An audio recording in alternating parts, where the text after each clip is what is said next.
Kenapa kok dikatakan yang benar-benar khasyatullah hanya ulama? Ngerti betul bagaimana cara menyembah, fikihnya, syariatnya, tata caranya mateng tenan, sak dalil-dalile. Nggak usah pakai dalil-dalil yang fikih-fikih, saya cukup dalil akliyah saja. Sudah, ini dalilnya, nggak usah pakai dalil fikih. Saya nggak ngerti dalilnya, saya nggak ngerti Al-Qur'annya. Menurut saya, menurut saya mbahmu iki Quran kok menurut saya. Cocok ora karu-karuan. Ini sudah dalil, ini namanya dalil akliyah. Ini namanya dalil kearifan lokal, dalil perasaan, dalil perasaan. Tapi ada satu ayat yang sangat tegas, nggak pakai bertele-tele, lugas tegas, redaksi bahasanya tegas. Perhatikan, wa minan nasi wad-dawabi wal an'ami mukhtalifun alwanuhu kadzalik innama yakhsyallaha min ibadihil ulama innallaha azizun ghafur. Perhatikan, kata Allah surat Fatir, buka ayat 2, kalau nggak 28, 29, buka itu. Di antaranya manusia, jelas kan? Di antara manusia, di antara binatang, baik melata, apapun jenisnya, siapa yang takut kepadaku, maka dia ulama. Di antara manusia, di antara binatang, siapa yang takut kepadaku, maka dia ulama. Fatir 29, buka. Kalau nggak 29, 28-nya, tapi insya Allah 29-nya. Berarti ulama menurut Allah adalah bisa ular, bisa ayam, bisa kambing, bisa manusia, yang penting takut kepada Allah. Diterangnya nggak bingung tiang awam nih. Jadi siapapun yang takut Allah itu ulama. Siapapun yang khasyah pada Allah itu ulama. Pitik-pitik, wedus-wedus, ulo-ulo, kire-kire, gunung-gunung, pokoknya takut Allah itu ulama. Enggak begitu yang dimaksud Quran.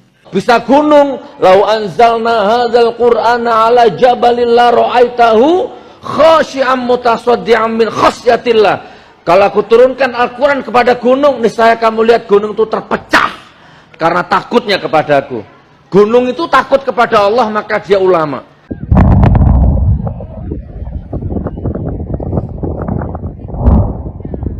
Wong maca tafsir nganggo pendapat iku padha karo pesen satu tiket neraka. Mangko rafir Quran bi ra'yihi falyatabawa maq'adahu minan. Orang yang ngomong Quran nganggo pendapat iku pesen tiket sitok neraka. Lurah kalau takut kepada Allah, maka dia ulama, aman desanya. Pedagang kalau takut kepada Allah, maka dia ulama, aman pelanggannya. Itu tarkib hasr pakai inama. Tarkib hasr pakai inama itu stressingnya pada lafaz yang terakhir. Innama ahbabtu Fatimah. Itu maknanya hanya Fatimah yang saya cintai. Atau kalau dibalik, saya cinta itu hanya kepada Fatimah. Suami kalau takut kepada Allah, maka dia ulama, aman rumah tangganya. Berarti antum punya potensi jadi ulama semua. Apa? Membawa kebaikan, keberkahan. Nah, cara kula mau nang andel kula. Nek iswani mulang tafsir, mulang nganggo kitab wae. Berarti ki mau maca pendapat Imam Suyuti. Imam Suyuti makili pendapat gurune sampai Rasulullah sallallahu alaihi wasallam. Wong kowe iku ora tau ngaji. Saya akui, saya mantan maling, mantan bajingan, mantan preman, nggak pernah mondok. Masalah mondok nggak mondok itu takdir mubrom saya. Saya mantan maling, mantan bajingan. Saya nggak ngerti kitab. Mau kitab kuning, kitab gondol, kitab it, saya nggak ngerti. Emang gue pikirin. Mau pinter bahasa nasnisnos seminar tafsir tanpa kitab. Yo, kowe ngomong pendapat, tentang pendapatnya pangeran.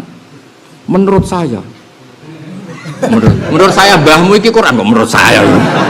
Cocok ora karu-karuan. Emang gue pikirin, di pondok pesantren saya ada orang yang hafal kitab kuning tak gaji. Saya tidak bisa kitab kuning, tapi bisa ngasih makan orang yang bisa kitab kuning. Nah, kalimat Quran innama yakhshallah min ibadihil ulama, itu maknanya bukan kok syukur khosyah berarti ulama, bide-bide ulama, enggak. Akhirnya pitik-pitik barang mau nyun sewu mau cobai. Diserbani wedus-wedus di serbani dicobai. Marang ngono dijak aksi. Aksi apa? 1 2 3. Iki aksi para ulama yang khosyatullah. Aja ngono. Piye syariat kok menurut bocah kok kudu diislamno bocah iku. Mulange ku Quran mbek hadis iku ora sakral kan Quran mbek hadis terus muni menurut saya. Piye yo ngono ku yo mustami'e kadang mantuk-mantuk piye. Iku rodok kabeh yakin. Aku ora muni rodok ana terusane, aku muni mok rodok tok. Engko nambah riwayatno cara rodok gedeng aku ora tau muni ngono, mok muni rodok. Enggak boleh seperti itu. Kita harus terlatih sanad. Kenapa kok dikatakan yang benar-benar khosyatullah hanya ulama? Benar-benar khosya Allah, takut Allah, nyembah Allah, ngibadah Allah.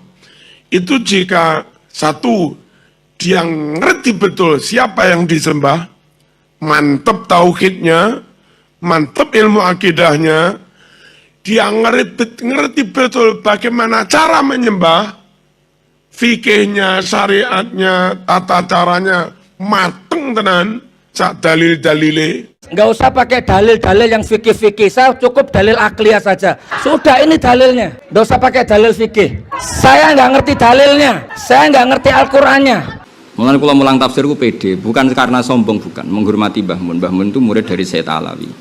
Beliau keahliannya memang di tafsir. Ya tentu semua ilmu ahli, tapi keahlian spesialnya di tafsir. Sehingga beliau ngarang kitab Faidul Khobir, Khulasatut Takrir, banyak karangan Sayyid Alawi tentang tafsir. Terus iso tenen konsentrasi hati madep panteng nang Gusti Allah. Kano dendam, kano dengki, kano riya, kano apa madep nang Gusti Allah. Tasawuf pol. Ini sudah dalil, ini namanya dalil akliyah. Ini namanya dalil kearifan lokal, dalil perasaan, dalil perasaan. Kulon boten niat bantah piyambake. Nak niat mbok menurut yang awam enten sing ikut-ikutan terus salah paham. Tujuan kula ben sing awam niku enggak katut-katut. Saya jawab, bismillah, ayo ke sini, fokus. Fokus. Perkara dhek ngono wis dhek hak asasine. Ati mlebu neraka ya hak asasine to. Ustadz juga, Ustadz oknum, Ustadz baik. Ini pengajaran paling seru ini. Nanti viral di media sosial ini. Makanya Mbah Mun yang murid putra Mbah Zubair, yang Mbah Zubair ahli fikih, Mbah Mun menjelma sebagai ahli tafsir karena didikan Sayyid Alawi. Habib Salim As-Satiri juga jadi ahli tafsir karena sama-sama temannya Mbah Mun ketika ngaji Sayyid Alawi. Sehingga karangannya tentang tafsir An-Nafahat Al-Haramiyah.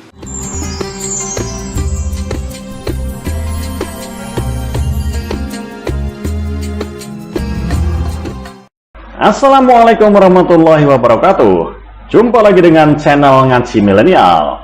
Sobat sekalian, sekarang ini banyak yang mengaku ulama, akan tetapi tak pantas menyandangnya karena keilmuan dan perilakunya tidak tepat dengan peran dan tugasnya sebagai ulama. Secara sanad keilmuan tak jelas menganut kepada siapa. Keilmuan tak dapat secara instan. Kadang mereka hadir tanpa diketahui masyarakat rekam jejaknya seperti apa, tanpa didasari ilmu yang memadai, lalu menafsirkan ayat-ayat Al-Quran menurut akal dan hawa nafsunya. Dan tak sedikit yang memperalat dalil-dalil ayat suci untuk kepentingan individu, kelompok maupun kepentingan politik untuk menyerang lawan. Sebut saja satu nama, Sugi Nur Raharja alias Gus Nur alias Sugi Nur, yang salah kaprah atau memelintir ayat suci demi tujuan pribadi. Dua contoh kasus saja soal tafsir serampangan makna ulama yang sempat viral di media sosial.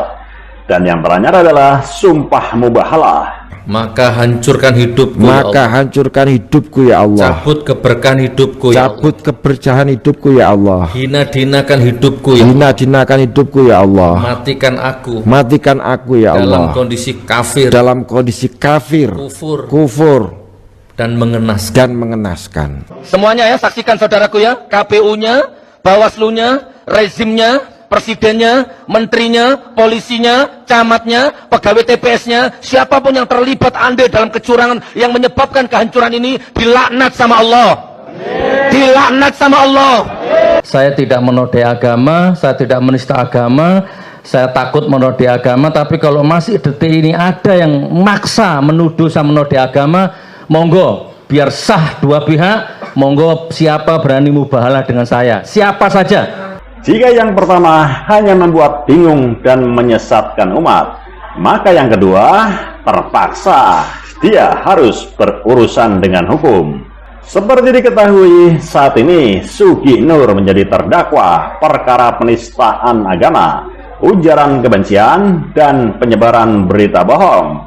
Perkara itu berkaitan dengan kontennya di YouTube bersama Bambang Trimulyono yang berisi tuduhan tentang Presiden Joko Widodo atau Jokowi menggunakan ijazah palsu.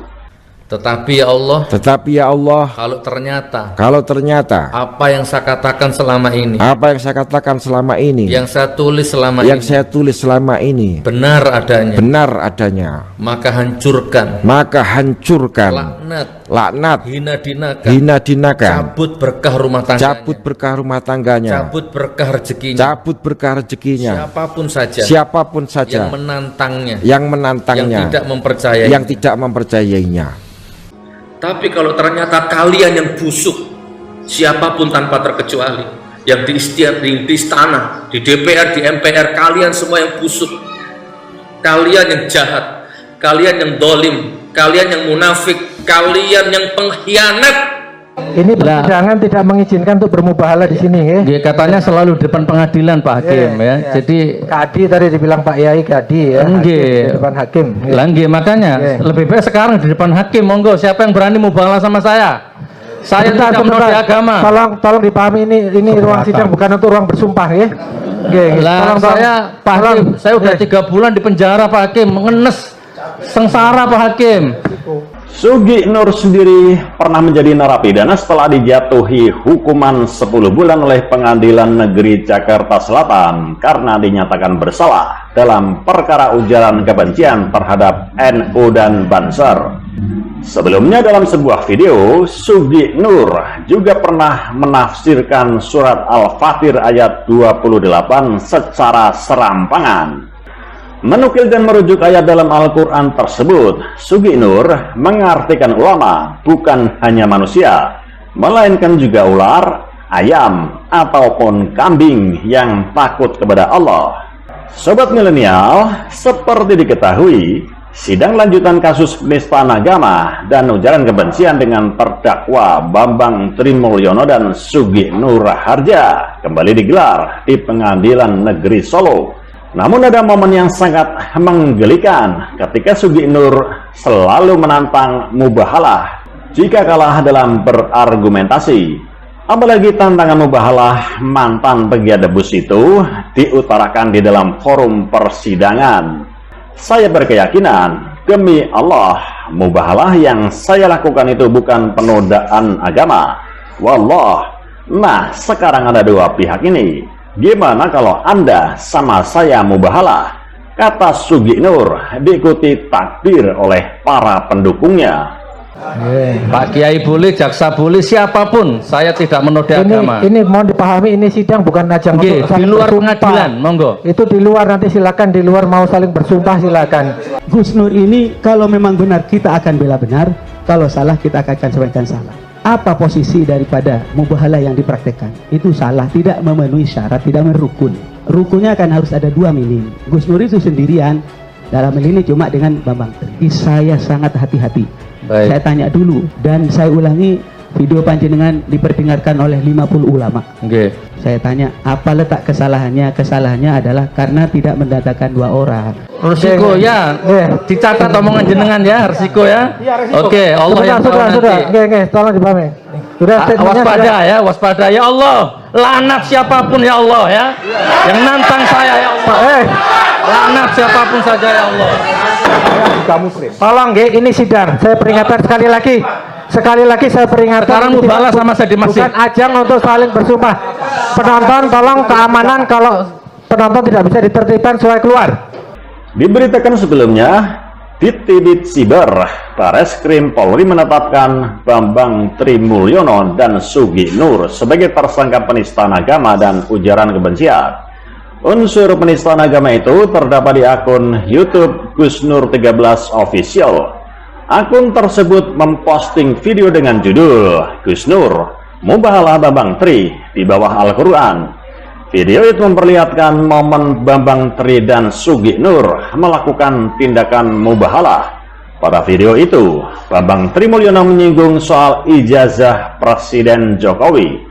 Bambang Tri bersumpah rela mati jika ijazah Jokowi tidak palsu. Kemudian di bagian cuplikan video itu ada adegan Sugi Nur menuntun Bambang mengucapkan kalimat mubahalah. Dalam pernyataannya di bawah Al-Quran dan dituntun oleh Sugi Nur itu, Bambang menyatakan siap hidupnya hancur jika pernyataannya merupakan fitnah. Kegiatan mubahalah yang dipertontonkan oleh Sugi Nur dan Bambang Tri tersebut dianggap tidak sesuai dengan syarat ketentuan dalam ajaran agama Islam. Oleh karena itu, penyidik menyimpulkan Sugi Nur dan Bambang melakukan perbuatan penodaan atau penistaan terhadap agama Islam. Demi Allah, Allah saksinya, kalau memang saya busuk, kalau memang saya jahat, kalau memang saya mengancam NKRI, saya mengancam Bhinneka Tunggal Ika, saya menghina presiden, siapapun, hancurkan hidupku ya Allah, laknat hidupku ya Allah. Oke, baik, terakhir Pak Jaksa, Pak Prianto, nanti mubahalah di masjid sama saya sekarang ya. Urusan saya apa? Sebentar, Kan Pak Anda Jaksa, nuduh nggak usah anti ditanggapi. agama. Sudah. Nggak usah ditanggapi, tolong. Kan majelis, ini sudah melebar, sudah melebar yang bersangkutan. Udah, ini di luar konteks ya. Ternyata bukan kali ini saja Sugi Nur bermain-main dengan mubahalah. Pada 2019 lalu, dia juga melakukan hal yang sama. Memohon kutukan dari Allah agar pelaku kecurangan Pilpres 2019 dilaknat. Dan lagi-lagi, ritual sakral itu dilakukan secara sepihak. Tak kurang dari 10 orang memegang Al-Quran di atas kepala Sugi Nur yang tengah melakukan mubahalah sambil duduk. Dilaknat sama Allah, kecuali mereka mau bertaubat kepada Allah dan minta maaf secara hakul adami, secara terang-terangan di hadapan rakyat. Dan mudah-mudahan kalau kita yang mengada-ngada, kita yang mengadu domba, mudah-mudahan saya dilaknat sama Allah. Amin amin ya rabbal alamin. Amin amin ya rabbal alamin. Tidak, saya tidak akan mendoakan jelek. Kalau saya yang busuk, saya yang jahat, mudah-mudahan Allah melaknat saya. Tapi kalau ternyata kalian yang jahat, mudah-mudahan Allah mengampuni semua dosa-dosamu, memuliakan hidupmu, melancarkan rezekimu, dan mencabut nyawamu dengan cara husnul khotimah. Sobat milenial, merespons pendapat Sugi Nur tentang gelar ulama ini, pimpinan Pondok Pesantren Sabilul Rosyad, Kota Malang, Jawa Timur, Dr. Kiai Haji Marzuki Mustamar, atau lebih dikenal dengan Kiai Marzuki, mengulas dalam sebuah kajiannya. Siapa ulama itu? Apakah semua makhluk yang takut kepada Allah Subhanahu wa Ta'ala bisa disebut ulama, termasuk hewan ternak, melata, dan lainnya, sebagaimana tafsir ala Sugi Nur ini? Ataukah mereka yang selalu sujud, beribadah, dan menjauhi larangan-larangan Allah? Ketua Tanfiziyah, pengurus wilayah Nahdlatul Ulama atau PWNU Jawa Timur ini menjelaskan, diperlukan kajian akademis berbasis keilmuan guna menjawab permasalahan ini, guna memberikan pemahaman berimbang dan sesuai dengan kaidah keilmuan. Jawaban mengenai ulama bisa menjadi tolok ukur dalam menyeleksi asupan dakwah dari pakarnya. Tidak seperti fenomena sekarang ini yang banyak permunculan dai, bahkan klaim ulama hanya bermodalkan jubah, follower, dan predikat mu'alaf. Pandangan umum masyarakat Indonesia akan sangat menghormati dan memuliakan ulama karena mereka menjadi tempat rujukan bertanya masalah keagamaan maupun sosial. Maka gelar ulama adalah gelar prestis yang dimaknai oleh sebagian orang mempunyai daya tawar ekonomi. Celah ini banyak digunakan oleh sebagian orang yang tidak bertanggung jawab untuk mengeruk keuntungan duniawi dengan bermodalkan pengetahuan cekak dan track record pendidikan yang tidak baik, mencoba peruntungan dengan mencatut gelar ulama. Faktanya, penceramah atau dai yang banyak tampil di jejaring media sosial hanya mempertontonkan kebodohan. Bukannya ilmu yang menjadi tolak ukur ulama untuk pantas disebut ulama, namun hanya kemampuan retorika untuk mengumpat dan mencaci orang lain. Bukti utamanya adalah ketika Sugi Nur dengan pedenya menafsirkan surat Al-Fatir ayat 28. Wa minan nasi wad-dawwabbi wal an'ami mukhtalifun alwanuhu kadzalik. Innama yakhsyallaha min ibadihil ulama. Innallaha azizun ghafur. Dan demikian pula di antara manusia, binatang-binatang melata dan binatang-binatang ternak, ada yang bermacam-macam warnanya dan jenisnya. Sesungguhnya yang takut kepada Allah di antara hamba-hambanya hanyalah ulama. Sesungguhnya Allah Maha Perkasa lagi Maha Pengampun. Belum lagi para ustadz penyaran yang berceramah tapi gagal paham tentang ilmu tajwid yang sangat mendasar seperti Sugi Nur ini. Masih banyak sekali fenomena agama di tengah masyarakat modern yang hanya bermodalkan stempel ulama, hijrah dan mualaf tanpa ada tanggung jawab akademik dan moralitas agama. Fenomena keagamaan latah di Indonesia seperti menguatkan stigma bahwa jalur dakwah adalah pasar. Siapa lantang, maka laku keras. Tidak peduli bahwa mereka tidak memiliki kompetensi keilmuan agama yang memadai sama sekali. Asal lantang menyalahkan orang lain, baik dari segi amaliyahnya dengan tuduhan bid'ah, sesat dan syirik, maka sah menjadi ulama. Yai Marzuki memberikan penjelasan panjang lebar tentang istilah ulama yang dimaksud dalam surat Al-Fatir ayat 28, bahwa ayat tersebut mengandung dua penjabaran, yaitu tentang kekuasaan Allah Subhanahu wa Ta'ala yang menciptakan jenis serta ragam berbeda di antara makhluknya. Sedangkan yang kedua menjelaskan sifat ulama, yaitu takut kepada Allah. Dalam pandangan Sugi Nur, ayat tersebut merupakan satu kesatuan pemaknaan yang tidak berbeda. Maka manusia, hewan melata atau ternak bisa dimasukkan ke dalam kategori ulama selama mereka memiliki rasa takut kepada Allah. Kedangkalan Sugi Nur terletak dari kealfaan memahami tarkib atau susunan kata dalam bahasa Arab, bahwa kaidah innama adalah tarkib atau susunan hasyr atau berfungsi sebagai pembatas keumuman kalimat yang tersusun. Dalam bahasa Indonesia bisa dimaknai sebagai hanyalah atau semata-mata yang fokus utamanya pada kata terakhir yang disebutkan. Sedangkan kata an-nasi wad-dawabi wal an'am disebutkan di awal, maka tidak termasuk dalam cakupan tarkib hasyr. Simpulannya adalah bahwa hanya manusia yang berilmu dan takut kepada Allah Subhanahu wa Ta'ala yang pantas menyandang gelar ulama. Tidak seperti pemahaman Sugi Nur Raharja yang memasukkan golongan hewan ternak dan melata sebagai ulama. Menanggapi tafsiran Sugi Nur soal ulama ini, ulama lainnya, Kiai Haji Ahmad Bahaudin Nur Salim atau akrab disapa Gus Baha, juga angkat suara. Gus Baha pun tak segan menyemprot Sugi Nur karena ia asal-asalan dalam mentafsirkan salah satu ayat Al-Quran. Kacau nggak kira-kira? Kacau. Orang membaca tafsir memakai pendapatnya sendiri. Itu sama dengan memesan satu tiket ke neraka, ujar Gus Baha. Gus Baha pun menjelaskan bahwa seseorang tidak boleh mentafsirkan Al-Quran menggunakan pemikiran sendiri, harus menggunakan rujukan dari kitab-kitab. Percaya deh sama saya, kalau berani mengajari tafsir. Kalau berani mengajar tafsir, mengajarlah dengan kitab saja. berarti kamu membaca pendapatnya Imam Suyuti.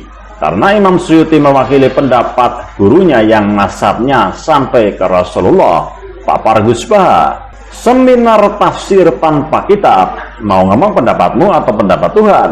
Syariat kok menurut saya gimana itu? Kayak perlu diislamkan lagi, sambung Gus Baha. Gus Baha lantas mengingatkan Sugi Nur bahwa mentafsirkan Al-Quran atau hadis merupakan sesuatu yang sakral, sehingga tidak boleh sembarangan. Gak boleh seperti itu, kita harus terlatih dengan sanad. Semisal saya belajar tafsir dari Mbah Mun. Nah, Mbah Mun itu murid dari Sayyid Alawi yang keahliannya spesialnya di tafsir. Tandas Gus Baha. Sobat milenial, untuk lebih jelasnya, mari kita simak uraian singkat dari Kiai Marzuki Mustamar dan Gus Baha berikut ini.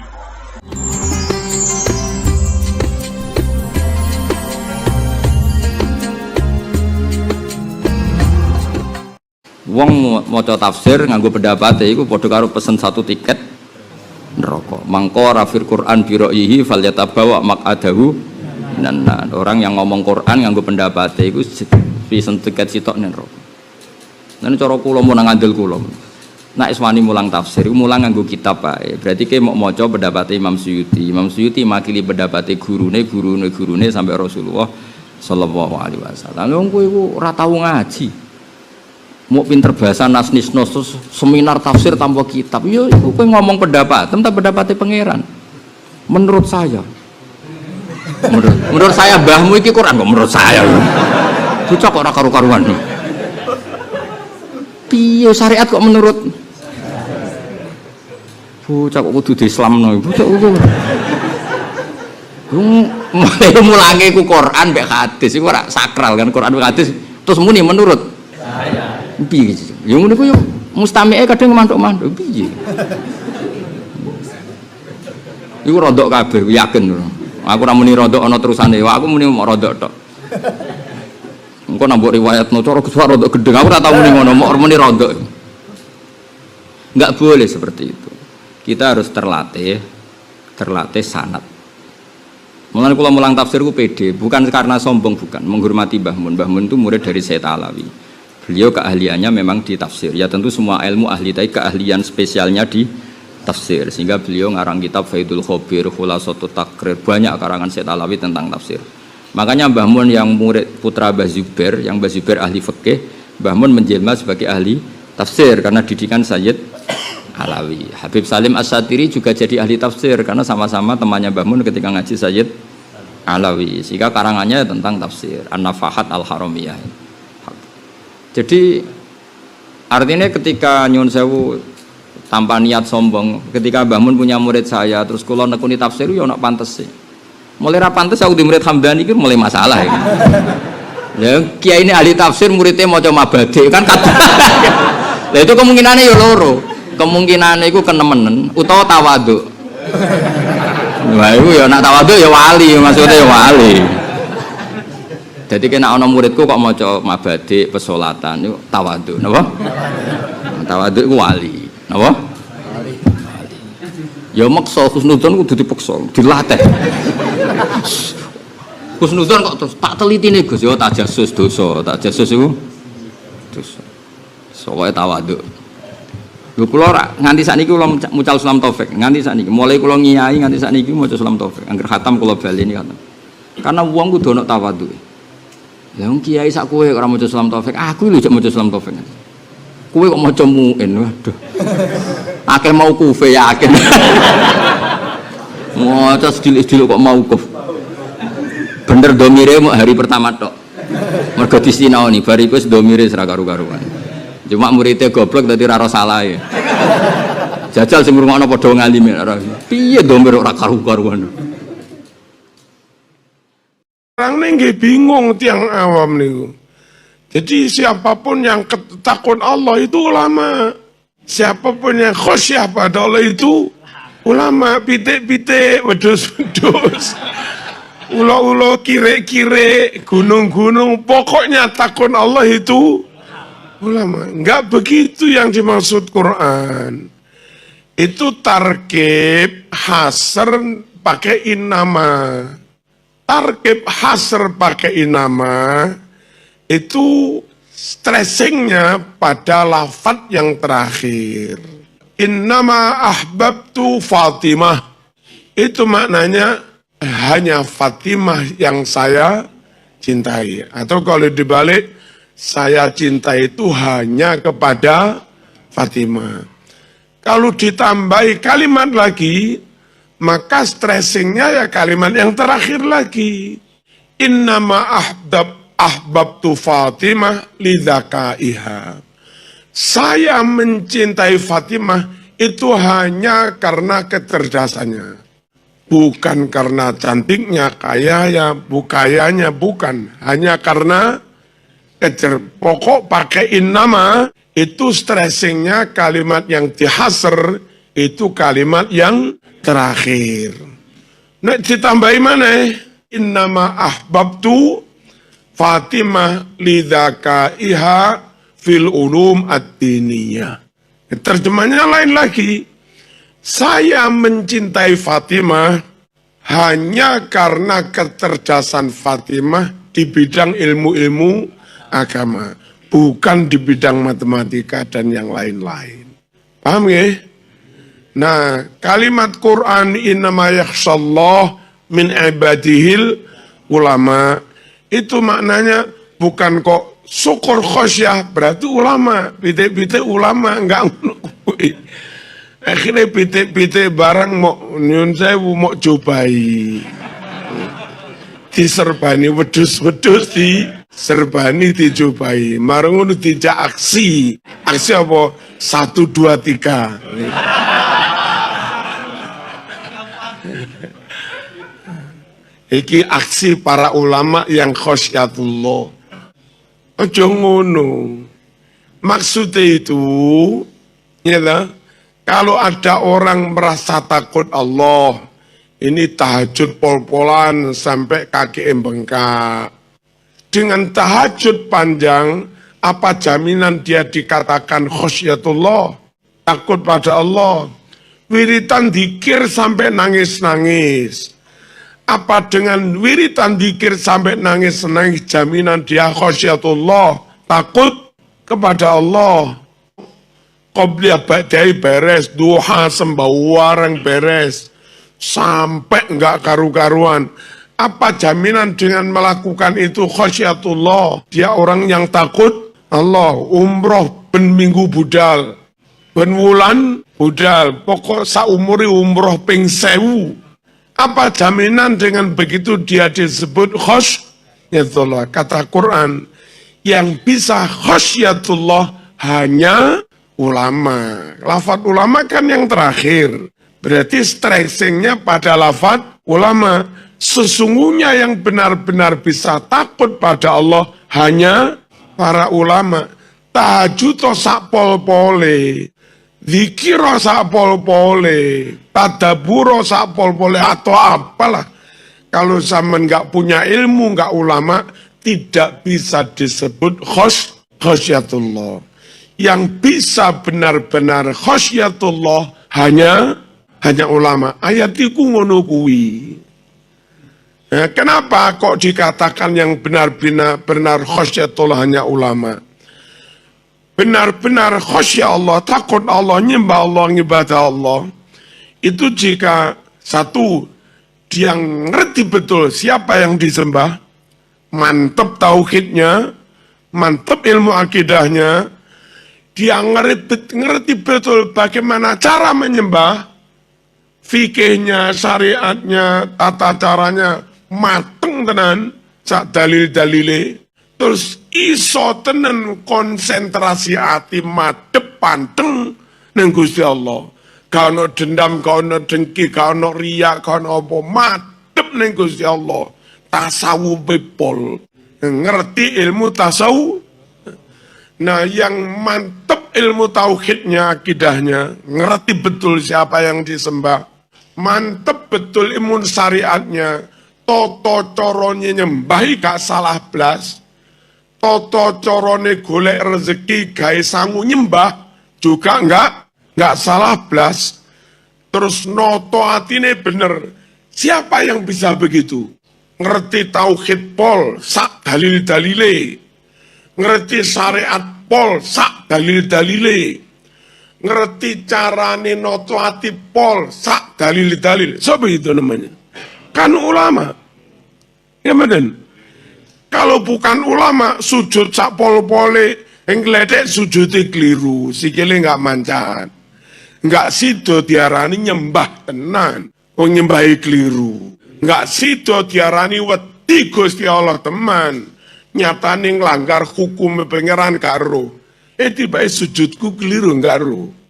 Sujudnya pol-polan, ngibadahnya pol-polan, tapi tanpa ilmu. Ini lek kopian sujudnya. Paduke ketutupan tambahan. Nggak jadi khasyatullah. Nggak jadi pada Allah. Bagaimana disebut takut Allah. Wong syariatnya saja dilanggar. Laku nggak roh, makanya ilmu. Jadi nurut Quran yang benar-benar bisa khasyatullah, nggak sembarang wong nangis, nggak sembarang wong wiritan, wong sing benar-benar punya ilmu. Ngibate pol-polan, tauhidnya menclek. Dia punya bayangan, gambaran, persepsi, Gusti Allah duwe kuping, duwe mata, duwe tangan, duwe sembarang. Lalu nyembah pol-polan itu ternyata itu yang dia sembah. Dan kalau itu yang dia sembah, bukan nyembah Allah, bukan khasyatullah, itu nyembah bayangan. Jadi untuk bisa dikatakan benar-benar nyembah Allah, takut Allah, kudu mateng ilmu akidai. Kudu mateng ilmu tauhid. Nah, mereka yang top ilmu tauhid, top ilmu syariat, top ilmu notoatine, ilmu imane top, ilmu islami top, ilmu ihsane juga top. Duwe ilmu tenan, itu namanya ulama. Makanya Quran nggak salah. Dari sekian banyak wong ahli ibadah itu, sapa sing diarani ibadah tenan? Sapa sing diarani khasyatullah tenan? Yang punya ilmu. Ora kok wedhus-wedhus ulama. Bidik-bidik ulama. Kang belajar romaani lah Kang. Ngerti sih? Aduh, sumpah. Apa? Langge niki dijawab. Yon jawab orang patek genah. Enggak dijawab iku sakne wong awam sing gampang katut-katut niku. Terus saya niku lo jawab napa mboten ngene. Terus pundi? Kula mboten niat bantah piyambake. Nek niat mbok menut yang awam enten sing ikut-ikutan terus salah paham. Tujuan kula ben sing awam niku enggak katut-katut. Perkara dhek ngono wis dhek hak asasine. Ati mlebu neraka ya hak asasine to. Masuk ya tak peksa. Jangankan mlebu NU, mlebu Islam ora kena dipeksa. La ikraha fiddin. Ya wis kono-kono. Sing penting kula sebagai ketua NU wajib njaga warga NU, aja katut-katut sing ngono kuwi. Sekali lagi konteks saya nggak membantah dengan siapa-siapa, tapi kewajiban saya khawatir, krono khawatir ono warga NU sing katut-katut. Nah, kula wajib njogo. Terus aja melok-melok pendapat pitik dadi ora ngono kuwi maksudnya ayati innama yakhshallah min ibadil ulama.